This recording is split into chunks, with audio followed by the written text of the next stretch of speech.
Assalamualaikum warahmatullahi wabarakatuh. Kami dari kelompok 3 akan membahas tentang pengendalian dan pengawasan. Pengertian pengawasan. Pengawasan bisa didefinisikan sebagai suatu usaha sistematis oleh manajemen untuk membandingkan kinerja standar, rencana, ataupun tujuan yang telah ditentukan terlebih dahulu untuk menentukan apakah kinerja sejalan dengan standar tersebut dan untuk mengambil tindakan penyembuhan yang diperlukan untuk melihat bahwa sumber daya manusia digunakan dengan seefektif dan seefisien mungkin di dalam mencapai tujuan. Pengertian pengendalian. Pengendalian adalah suatu proses pemantauan prestasi dan pengambilan tindakan untuk menjamin hasil yang diharapkan. Sedangkan proses pengendalian manajemen adalah proses di mana manajer pada seluruh tingkatan memastikan bahwa orang-orang yang mereka awasi mengimplementasikan strategi yang dimaksud. Tipe-tipe pengawasan ada 3. Yang pertama ada pengawasan pendahuluan atau preliminary control. Dirancang untuk mengantisipasi masalah-masalah atau penyimpangan-penyimpangan dari standar atau tujuan dan memungkinkan koreksi dibuat sebelum suatu tahap kegiatan tertentu diselesaikan. Yang kedua ada pengawasan pada saat kerja berlangsung atau concurrent control. Pengawasan dilakukan bersamaan dengan pelaksanaan kegiatan atau concurrent control. Pengawasan ini sering disebut pengawasan ya atau tidak. Screening control atau berhenti terus dilakukan selama suatu kegiatan berlangsung. Yang ketiga ada pengawasan feedback atau feedback control. Pengawasan umpan balik atau feedback control, pengawasan umpan balik juga dikenal sebagai post action control. Mengukur hasil-hasil dari suatu kegiatan yang telah diselesaikan. Tujuan pengawasan. Yang pertama, menghentikan atau meniadakan kesalahan, penyimpangan, penyelewengan, pemborosan, hambatan, dan ketidakadilan. Yang kedua, mencegah terulangnya kembali kesalahan, penyimpangan, penyelewengan, pemborosan, hambatan, dan ketidakadilan. Yang ketiga, mendapatkan cara-cara yang lebih baik atau membina yang telah baik. Yang keempat, menciptakan suasana keterbukaan, kejujuran, partisipasi, dan akuntabilitas organisasi. Yang kelima, meningkatkan kelancaran operasi organisasi. Yang keenam, meningkatkan kinerja organisasi. Yang ketujuh, memberikan opini atas kinerja organisasi. Yang kedelapan, mengarahkan manajemen untuk melakukan koreksi atas masalah-masalah pencapaian kerja yang ada. Yang kesembilan, menciptakan terwujudnya pemerintahan yang bersih. Manfaat pengawasan. Yang pertama, untuk memberikan ruang reguler untuk merenungkan isi dan pekerjaan mereka. Yang kedua, untuk mengembangkan pemahaman dan keterampilan dalam bekerja. Yang ketiga, untuk menerima informasi dan perspektif lain mengenai pekerjaan seseorang. Yang keempat, untuk menjadi dukungan baik segi pribadi ataupun pekerjaan. Yang kelima, untuk memastikan bahwa sebagai pribadi dan sebagai orang pekerja tidak ditinggalkan, tidak perlu membawa kesulitan, masalah, dan proyeksi saja. Yang keenam, untuk memiliki ruang untuk mengeksplorasi dan mengekspresikan distress, restimulation pribadi, transparansi atau counter atau transparansi yang mungkin dibawa oleh pekerjaan. Untuk yang ketujuh, untuk merencanakan dan memanfaatkan sumber daya pribadi dan profesional yang lebih baik. Yang kedelapan, untuk menjadi proaktif bukan reaktif. Yang kesembilan, untuk memastikan kualitas pekerjaan. Tahapan pengawasan. Yang pertama, tahap penetapan standar. Standar mengandung arti sebagai suatu satuan pengukuran yang dapat digunakan sebagai patokan untuk penilaian hasil-hasil. 3 bentuk standar yang umum adalah: yang pertama, standar-standar fisik, mungkin meliputi kualitas barang atau jasa, jumlah langganan atau kualitas produk. Yang kedua, standar-standar moneter yang ditunjukkan dalam rupiah dan mencakup biaya tenaga kerja, biaya penjualan laba kotor, pendapatan penjualan, dan sejenisnya. 3. Standar-standar waktu meliputi kecepatan produksi atau batas waktu suatu pekerjaan harus diselesaikan. Yang kedua ada tahap penentuan pengukuran pelaksanaan kegiatan. Digunakan sebagai dasar atas pelaksanaan kegiatan yang dilakukan secara tepat. Pengukuran pelaksanaan kegiatan dapat dilakukan dengan menjawab pertanyaan sebagai berikut. Yang pertama, berapa kali atau how often. Yang kedua, apa, what from. Yang ketiga, siapa atau who. Yang ketiga ada tahap pengukuran pelaksanaan kegiatan. Setelah frekuensi pengukuran dan sistem monitoring ditentukan, pengukuran pelaksanaan dilakukan sebagai proses yang berulang-ulang atau terus-menerus. Ada berbagai cara untuk melakukan pengukuran pelaksanaan, yaitu yang pertama ada pengamatan atau observasi, yang kedua ada laporan-laporan baik lisan dan tulisan, yang ketiga ada metode-metode otomatis, dan yang keempat inspeksi atau pengujian atau tes atau dengan pengambilan sampel. Tahapan yang keempat ada tahap pembandingan pelaksanaan dengan standar dan analisa penyimpangan. Digunakan untuk mengetahui penyebab terjadinya penyimpangan dan menganalisanya, mengapa bisa terjadi demikian, juga digunakan sebagai alat pengambilan keputusan bagi manajer. Tahap kritis dari proses pengawasan nyata dengan pelaksanaan nyata yang direncanakan atau standar yang telah ditetapkan. Walaupun tahap ini paling mudah dilakukan, tetapi kompleksitas dapat terjadi pada saat menginterpretasikan adanya penyimpangan. Tahap pengambilan tindakan koreksi. Bila diketahui dalam pelaksanaan terjadi penyimpangan, di mana perlu ada perbaikan dalam pelaksanaan. Bila hasil analisa menunjukkan perlunya tindakan koreksi, tindakan ini harus diambil. Tindakan koreksi dapat diambil dalam berbagai bentuk. Standar mungkin diubah, pelaksanaan diperbaikin, atau keduanya dilakukan bersamaan. Pentingnya pengawasan. Ada beberapa alasan mengapa pengawasan itu penting, diantaranya yang pertama, perubahan lingkungan organisasi. Berbagai perubahan lingkungan organisasi terjadi terus-menerus dan tak dapat dihindari, seperti munculnya inovasi produk dan pesaing baru, diketemukannya bahan baku baru dan sebagainya. 2. Peningkatan kompleksitas organisasi. Semakin besar organisasi, maka makin memerlukan pengawasan yang lebih formal dan hati-hati. Yang ketiga, meminimalisasikan tingginya kesalahan-kesalahan. Bila para bawahan tidak membuat kesalahan, manajer dapat secara sederhana melakukan fungsi pengawasan. Yang keempat, kebutuhan manajer untuk mendelegasikan wewenang. Bila manajer mendelegasikan wewenang kepada bawahannya, tanggung jawab atasan itu sendiri tidak berkurang. Yang kelima, komunikasi. Dan yang keenam, menilai informasi dan mengambil tindakan koreksi. Perancangan proses pengawasan. Yang pertama, merumuskan hasil yang diinginkan. Manajer harus merumuskan hasil yang akan dicapai sejelas mungkin. Yang kedua, menetapkan penunjuk hasil. Tujuan pengawasan sebelum dan selama kegiatan dilaksanakan adalah agar manajer dapat mengatasi dan memperbaiki adanya penyimpangan sebelum kegiatan diselesaikan. Yang ketiga, menetapkan standar penunjuk dan hasil. Penetapan standar untuk penunjukan dan hasil akhir adalah bagian penting perancangan proses pengawasan. Yang keempat, menetapkan jaringan informasi dan umpan balik. Langkah keempat dalam perancangan suatu siklus pengawasan adalah menetapkan sarana untuk pengumpulan informasi, penunjuk, dan pembanding dan petunjuk terhadap standar. Yang kelima, menilai informasi dan mengambil tindakan koreksi. Langkah terakhir adalah pembandingan penunjukan dengan standar, penentuan apakah tindakan koreksi perlu diambil, dan kemudian pengambilan tindakan. Alat bantu pengawasan. Yang pertama, manajemen pengecualian atau manajemen by exception. Manajemen pengecualian adalah teknik pengawasan yang memungkinkan hanya penyimpangan kecil antara yang direncanakan dan kinerja aktual yang mendapatkan perhatian dari wirausahawan.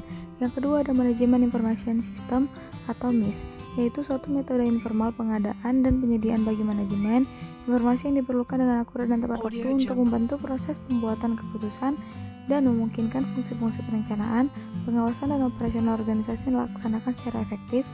Yang ketiga, ada analisa rasio. Rasio adalah hubungan antara dua angka yang dihitung dengan membagi satu angka dengan angka lainnya. Analisa rasio adalah proses menghasilkan informasi yang meringkas posisi finansial berorganisasi dengan menghitung rasio yang didasarkan pada berbagai ukuran finansial yang muncul pada neraca dan neraca laba rugi organisasi. Yang keempat, ada penganggaran anggaran.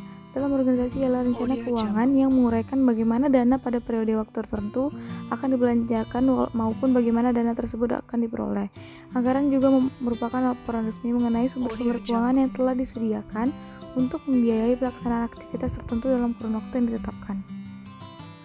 Langkah-langkah agar pengawasan berjalan efektif. Yang pertama, ada personal observation atau peninjauan pribadi, yaitu mengawasi dengan jalan meninjau secara pribadi sehingga dapat dilihat sendiri pelaksanaan pekerjaannya. Cara seperti ini memberi kesan kepada bawahan bahwa mereka diamati secara keras dan kuat sekali. Yang kedua, ada interview atau laporan lisan, yaitu pengawasan dilakukan dengan mengumpulkan fakta-fakta melalui laporan lisan yang diberikan bawahan. Wawancara yang diberikan ditunjukkan kepada orang-orang atau segolongan orang tertentu yang dapat memberikan gambaran dari hal-hal yang ingin diketahui, terutama tentang hasil sesungguhnya atau actual result yang dicapai oleh bawahannya. Yang ketiga, ada written report atau laporan tertulis, yaitu suatu pertanggungjawaban kepada atasannya mengenai pekerjaan dilaksanakannya sesuai dengan instruksi dan tugas-tugas yang diberikan atasan kepadanya. Yang keempat, ada control by exception atau pengawasan berdasarkan kekecualian. Adalah suatu sistem pengawasan di mana pengawasan itu ditunjukkan kepada soal-soal kekecualian. Jadi pengawasan hanya dilakukan bila diterima laporan yang menunjukkan adanya peristiwa-peristiwa yang istimewa. Pengendalian ini dikhususkan untuk kesalahan-kesalahan yang luar biasa dari hasil atau standar yang diharapkan. Langkah-langkah dalam proses pengendalian. Yang pertama, penetapan standar dan metode untuk pengukuran prestasi. Langkah ini mencakup standar dan ukuran untuk segala hal. Yang kedua, ada pengukuran prestasi. Langkah ini merupakan proses yang berkesinambungan, berulang-ulang dengan frekuensi yang aktual tergantung pada jenis aktivitas yang sedang diukur. Yang ketiga, membandingkan hasil-hasil yang telah diukur dengan target atau standar yang telah ditetapkan sebelumnya. Jika prestasi sesuai dengan standar, manajer dapat mengasumsikan bahwa segala sesuatu telah berjalan secara terkendali. Ia tidak perlu ikut campur secara aktif dalam operasi organisasi. Yang keempat, mengambil tindakan perbaikan.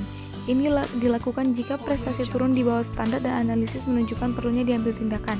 Tindakan perbaikan ini dapat berupa mengadakan perubahan terhadap satu atau lebih banyak aktivitas dalam operasi organisasi. Para manajer hanya memonitor prestasi kerja dan bukan melakukan pengendalian. Elemen sistem pengendalian. Yang pertama ada pelacak atau detektor atau sensor.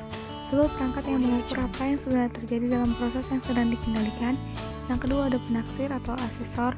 Suatu perangkat yang menentukan signifikasi dari peristiwa aktual dengan membandingkannya dengan beberapa standar atau ekspektasi dari yang sebenarnya terjadi. Yang ketiga ada efektor, suatu perangkat yang sering disebut feedback yang mengubah perilaku jika asesor mengindikasikan kebutuhan yang dipenuhi. Yang keempat ada jaringan komunikasi, perangkat yang meneruskan informasi antara detektor dan asesor dan antara asesor dan efektor. Yang pertama itu ada asas tercapai tujuan. Pengendalian harus ditujukan ke arah tercapai tujuannya itu dengan mengadakan perbaikan untuk menghindari penyimpangan dari rencana. Yang kedua ada asas efisiensi pengendalian. Pengendalian ini efisien jika dapat menghindari penyimpangan dari rencana sehingga tidak menimbulkan hal-hal lain yang di luar dugaan. Yang ketiga ada asas tanggung jawab pengendalian. Pengendalian hanya dapat dilaksanakan jika manajer bertanggung jawab terhadap pelaksana rencana. Yang keempat ada asas pengendalian terhadap masa depan. Pengendalian yang efektif harus ditujukan ke arah pencegahan penyimpangan yang terjadi, baik pada waktu sekarang maupun masa yang akan datang. Kelima ada asas pengendalian langsung. Nah, ini teknik kontrol yang paling efektif ialah menggunakan adanya manajer bawahan yang berkualitas baik. Yang keenam ada refleksi rencana. Pengendalian harus disusun dengan baik sehingga dapat mencerminkan karakter dan susunan rencana. Yang tujuh ada asas penyesuaian dengan organisasi. Ini pengendalian harus dilakukan sesuai dengan struktur organisasi. Yang kedelapan ada asas pengendalian individual. Pengendalian dan teknik pengendalian harus sesuai dengan kebutuhan manajer. Teknik pengendalian harus ditujukan terhadap kebutuhan akan informasi setiap manajer. Yang kesembilan ada asas standar. Pengendalian yang efektif dan efisien memerlukan standar yang tepat dan akan digunakan sebagai tolok ukur pelaksanaan dan tujuan yang akan dicapai. Yang ke-10 ada asas pengendalian terhadap strategis. Pengendalian yang efektif dan efisien memerlukan adanya perhatian yang ditujukan terhadap faktor yang strategis dalam perusahaan. Yang ke-11 ada asas kekecualian. Efisiensi dalam pengendalian membutuhkan adanya perhatian yang ditujukan terhadap faktor kekecualian. Kedua ada asas pengendalian fleksibel. Pengendalian harus luas untuk menghindari kegagalan pelaksanaan rencana. Ketiga ada asas peninjau kembali. Sistem pengendalian harus ditujukan tinjau 3 kali agar sistem yang digunakan berguna untuk mencapai tujuan. Yang keempat ada asas tindakan. Pengendalian dapat dilakukan apabila ada ukuran-ukuran untuk mengoreksi penyimpangan rencana, organisasi, staffing, dan directing.